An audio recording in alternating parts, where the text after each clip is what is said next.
শিক্ষার্থী বন্ধুরা, ভিডিও টিউটোরিয়ালের এই পর্বে তোমাদের স্বাগত জানাচ্ছি। আমরা আজকে রাইট ফর্ম অফ ভার্বের পার্ট 3 নিয়ে আলোচনা করব। যে বাক্যগুলো দেওয়া আছে শুধুমাত্র ভার্ব 3 এর ব্যবহার। আজকে হচ্ছে আমরা ভার্ব 3 এর ব্যবহার নিয়ে আলোচনা করব। এখানে বলা হচ্ছে যে having finished his work he went home. আমরা জানি 4H এর পরে 4H এর পরে ভার্ব 3 হয়। 4H এর পর কি হয়? ভার্ব 3 হয়। 4H মানে হচ্ছে হ্যাভ, হ্যাজ, হ্যাড এবং হ্যাভিং। আমরা জানি যে প্রথম যে ভার্ব 3 এর ব্যবহার হচ্ছে, যদি 4H এর পরে আমরা কি ব্যবহার করব? ভার্ব 3 ব্যবহার করব। 4H মানে বোঝাচ্ছে যে হ্যাভ, হ্যাজ, হ্যাড, হ্যাভিং। এই যে H গুলো আছে তার জন্য বোঝা যায় যে এই প্রথমে থাকলে এটাকে বলা হচ্ছে 4H। 4H এর পরে ভার্ব 3 হয়। এগুলো মনে রাখার একটা কৌশল। তারপর হচ্ছে 4G এর পরে কি হয়? ভার্ব 3। 4G মানে হচ্ছে গেট, গট, গেটিং, তারপরে হচ্ছে গ্রো। এগুলো যদি থাকে এগুলোর পরে কি হবে? ভার্ব 3 হবে। গেট, গট, গেটিং, গ্রো এগুলোর পরে ভার্ব 3 হবে। তারপরে 4B এর পরে কি হবে? ভার্ব 3। বিং, বিন, তারপর হচ্ছে বিকাম। এই চারটা শব্দ, তার জন্য বলা হচ্ছে 4B। এখানে বি আছে, এখানে বি আছে, এখানে বি আছে, এখানে বি আছে। তাহলে 4B এর পরে কি হবে? ভার্ব 3 হবে। 4B মানে হচ্ছে বিন আর হচ্ছে বিকাম। আমরা এই প্রথম যে তিনটা নিয়ম, এখানে বলা হচ্ছে যে 4H এর পরে ভার্ব 3 হয়। H আছে, যে হ্যাভিং আছে, এই বাক্যের মধ্যে হ্যাভিং আছে, তাহলে আমরা পরের ভার্বটা কি করব? ভার্ব 3 করব। তার জন্য ফিনিশ আছে, কি হবে? ফিনিশড হবে। ফিনিশড হবে।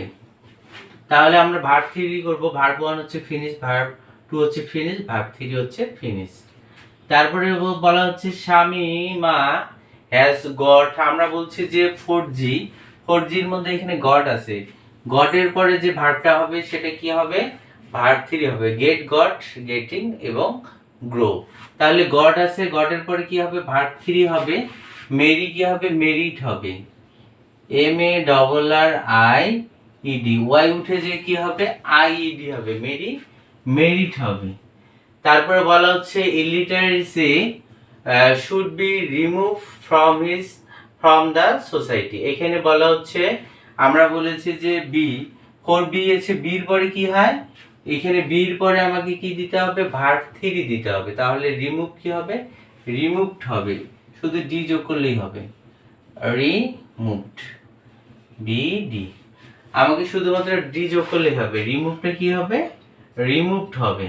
তারপরে বলা হচ্ছে I already dash lost my pen. এখানে বলা হচ্ছে যে কোনো বাক্যে যদি already, just now, yet, ever এবং লেটলি এগুলো থাকে, তাহলে আমাকে কি দিতে হবে? প্রেজেন্ট পারফেক্ট টেন্স করতে হবে। এখানে আমাদের মনে রাখার জন্য আমরা যে সূত্রটা ব্যবহার করছি সেটা হচ্ছে আজরাইল যদি থাকে, আজরাইলের এটা হচ্ছে অলরেডি, যে হচ্ছে জাস্ট বা জাস্ট নাও, আরটা হচ্ছে রিসেন্টলি, তারপর ওয়াইটা হচ্ছে ইয়েট, এটা হচ্ছে লেটলি, ইটা হচ্ছে ইভার। এগুলো আমরা যদি আজরাইল দিয়ে মনে রাখি যে এই শব্দগুলো যদি কোনো বাক্যের মধ্যে থাকে, এই বাক্যের মধ্যে যদি থাকে আমরা কি লিখবো? আমাকে হ্যাভ, হ্যাজ দিতে হবে।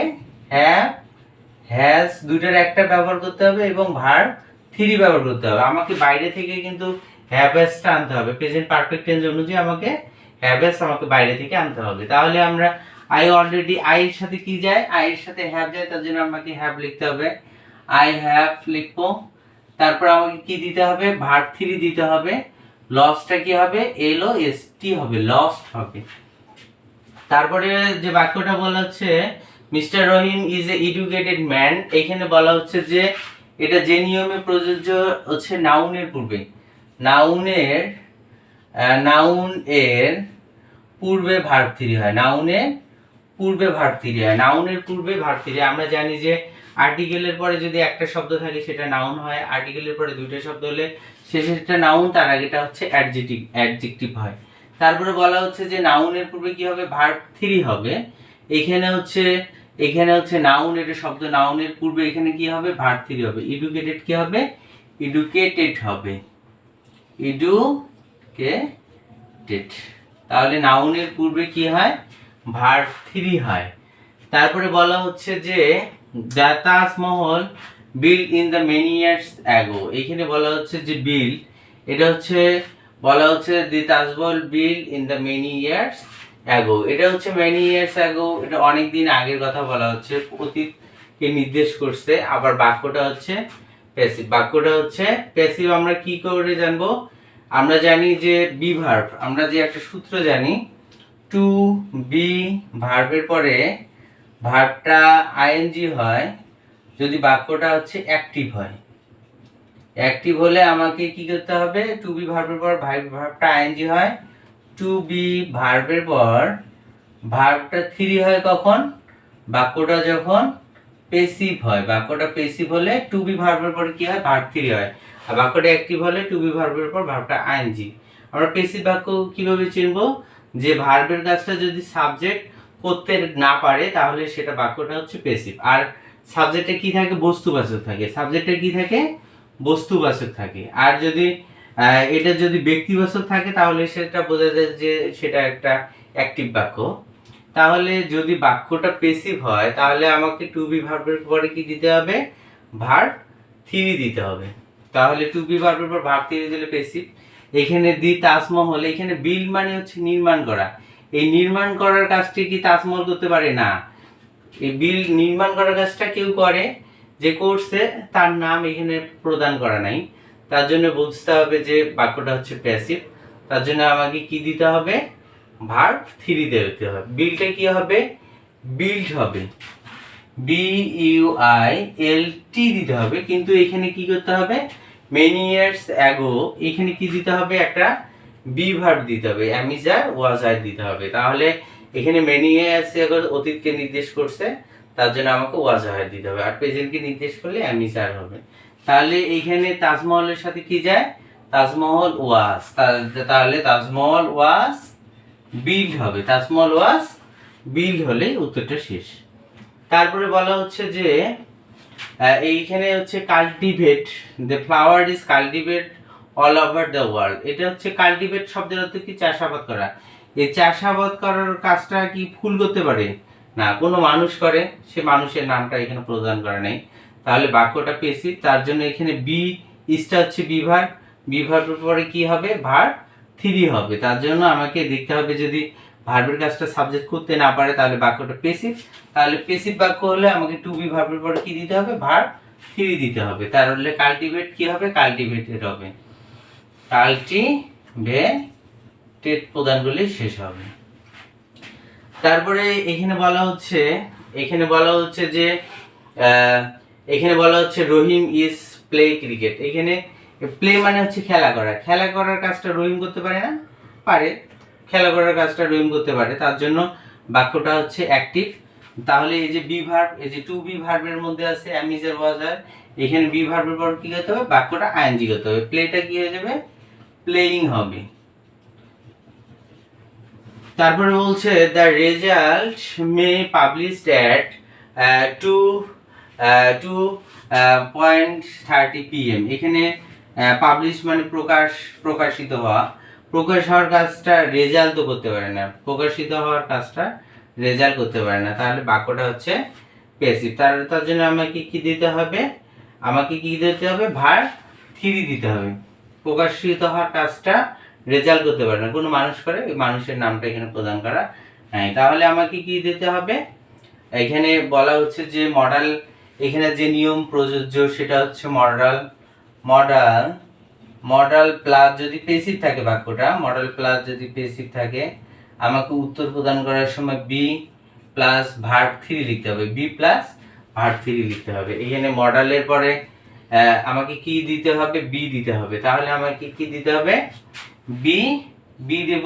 এখানে হচ্ছে এটা হচ্ছে মে একটা মডাল ভার্ব, এই বাক্যটা পেসিভ, যদি এটা আসে তার জন্য আমাকে বাইরে থেকে বি আনতে হবে, তারপরে কি করতে হবে, ভার্ব 3 দিতে হবে। পাবলিশড কি হবে, পাবলিশড হবে, LISHED হবে। এটা যেমন মডেলের আমরা যে অনেকগুলো সূত্র আছে, যেমন আমরা জানি যে মডেলের পরে কি হয়, মডেলের পরে ভার্ব 1 হয়, তারপরে মডেলের পরে যদি বি থাকে, এটা মডেলের পরে বি থাকলে হচ্ছে ভার্ব 3 হয়। এটা হচ্ছে পেসিভ অর্থে, এটা হচ্ছে কোন অর্থে, পেসিভ অর্থে যদি হয় তাহলে মডেলের পরে ভার্ব 3 হলে সে মডেলের পরে বি থাকলে সেটা হচ্ছে পেসিভ অর্থে হচ্ছে ভার্ব 3 হয়। মডেলের পরে যদি বি থাকে, এখানে কখনো কখনো আইএনজি হয়, এটা কন্টিনিউয়াস অর্থে। এটা কোন অর্থে, কন্টিনিউয়াস অর্থে। কন্টিনিউয়াস অর্থে আমরা কি করি, কন্টিনিউয়াস অর্থে আমরা মডেলের পরে বি থাকলে আইএনজি হয়, এটা কন্টিনিউয়াস অর্থে। আর মডেলের পরে যদি হ্যাভ থাকে, তাহলে মডেলের পরে হ্যাভ থাকলে আমাকে ভার্ব 3 দিতে হবে। এটা হচ্ছে পারফেক্ট অর্থে, পারফেক্ট অর্থে এটা হবে।